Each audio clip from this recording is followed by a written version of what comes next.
Good morning. Start your day the right way. The Greenhouse Restaurant is now serving breakfast. Come and enjoy the refreshing and relaxing morning from our famous terrace. Serving the best omelet, fresh juice, hot coffee, and more.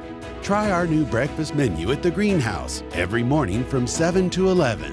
Visit the Greenhouse Restaurant to give you the best service you deserve. Het belangrijkste nieuws uit Curaçao in het Nederland. Access Journaal, vers van de pers.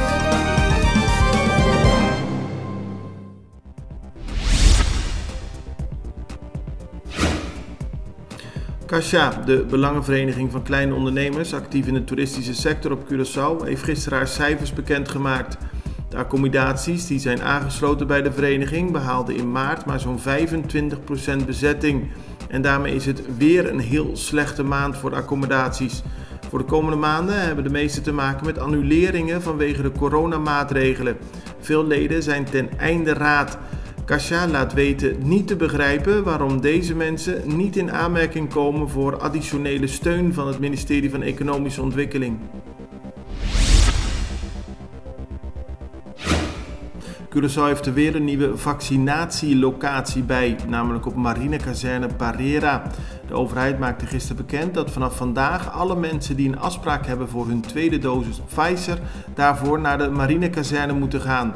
Dat moeten ze doen op de datum van de afspraak en dat kan tussen 7:30 ochtends en 2 uur 's middags. Iedereen die een afspraak heeft voor een eerste dosis kan gewoon de afspraak aanhouden op de locatie, datum en tijdstip zoals die is gemaakt.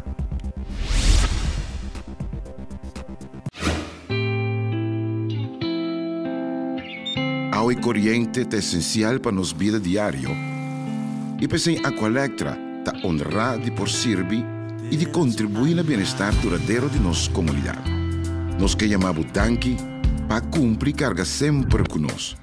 E que outra maneira para mostrar nossa gratitude, oferecendo uma compensação.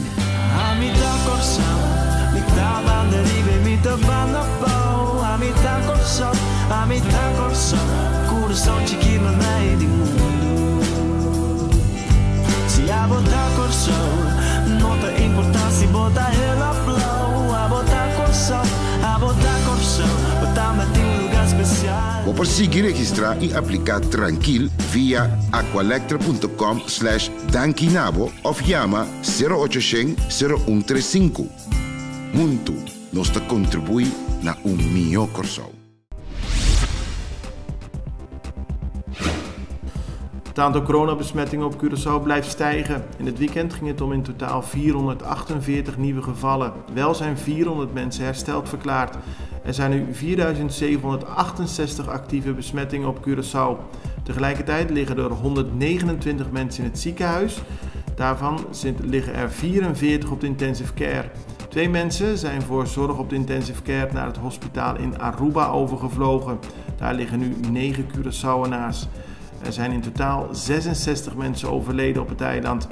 Curaçao heeft alle cijfers nog eens bekeken en geconcludeerd dat sinds het begin van de pandemie er meer dan 11.000 mensen besmet zijn geraakt met COVID op het eiland. Ondanks de lockdown die gisteren gold, was de man dit weekend aan het fieveren met zijn auto in Montagne Abau. Toen de politie aankwam, scheurde hij weg en parkeerde zijn auto bij een huis aan de Kaya Berom. De politie was hem echter achtervolgd en ging later met extra versterking het huis binnen. De 20-jarige man probeerde erop het huis uit te vluchten, maar werd gepakt. Bij de arrestatie had de man een tas in zijn bezit met 1 kilo marihuana en 42 kogels van verschillend kaliber. In het huis werd nog een luchtdrukpistool aangetroffen. Welcome to Bocas Restaurant. Bocas is the place where you can find the best Argentinian steak, ribs, and seafood in Curaçao. Open daily for lunch and dinner with daily lunch and dinner specials. We offer a prime cut of Argentinian steak and fresh Caribbean lobster, cooked on a charcoal master grill, accompanied with an excellent glass of wine and delicious dessert. Don't miss a sunset dinner from our Seaview Terrace with the most beautiful and magical location.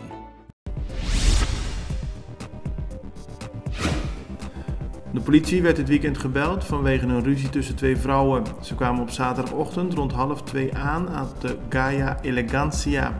Daar troffen ze een vrouw aan die helemaal onder het bloed lag met verschillende snijwonden. Ze was gewond geraakt door een andere vrouw die daarbij een chapi of wel een schoffel had gebruikt. De vrouw werd met spoed naar het ziekenhuis gebracht. Een uur later kon de politie de vermoedelijke dader aanhouden. Dat betreft een 42-jarige Curaçaose vrouw. In de afgelopen dagen zijn er verschillende uitbarstingen geweest van de vulkaan La Soufrière op het eiland Sint Vincent. Dat heeft enorme gevolgen voor de gemeenschap van Sint Vincent, die voor een deel ook geëvacueerd is. De meteorologische dienst op Curaçao laat weten dat de vulkaanwolken niet in de richting van Curaçao waaien, maar de situatie wordt wel in de gaten gehouden. De kinderopvang en de scholen op Bonaire gaan na het invoeren van de lockdown op 18 maart weer open. Dat heeft gezaghebber Edison Reina gisteren bekendgemaakt. Op het eiland zijn nog steeds veel coronabesmettingen, maar omdat de docenten gevaccineerd zijn, kan het onderwijs vanaf vandaag weer beginnen. Voor de ontwikkeling van kinderen is het belangrijk dat ze naar school gaan om te leren, om zich te ontwikkelen en hun leeftijdgenoten daar te ontmoeten, zo stelt de gezaghebber.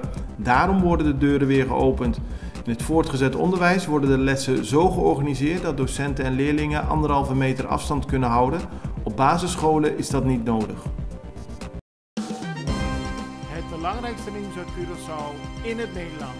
Extra Journaal, vers van de pers.